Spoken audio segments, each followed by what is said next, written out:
Uwian na. Yun, naiwan pa yung isa dun.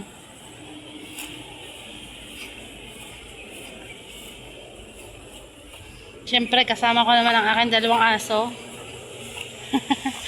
Puro naman damo ang katawan, oh. Excited na yan. Basta isuot ko na ang aking bag. Kinakabahan na yung mga yan. Gusto na nilang sumama.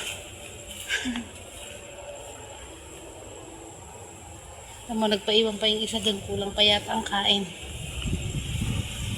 Aga pa naman.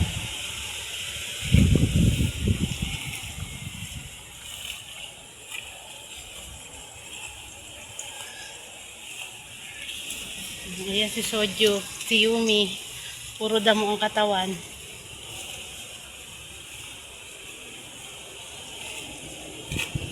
Maglilinis pa ako ng mga baboy.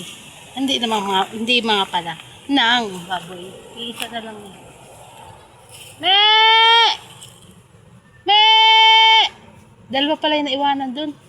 Me! Yun. Kala ko isa lang.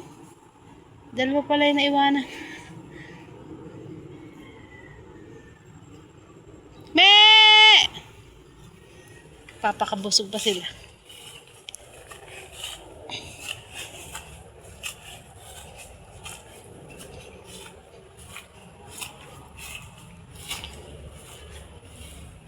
Mga ano na, 3:30 ng hapon. Ang init.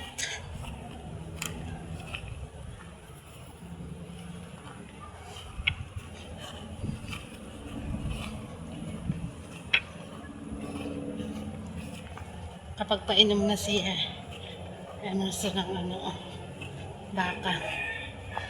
Lilinisin ko muna yung baboy.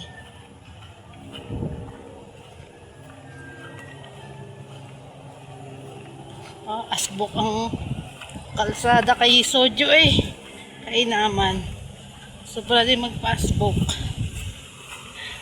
Lilinis muna po ako ng baboy.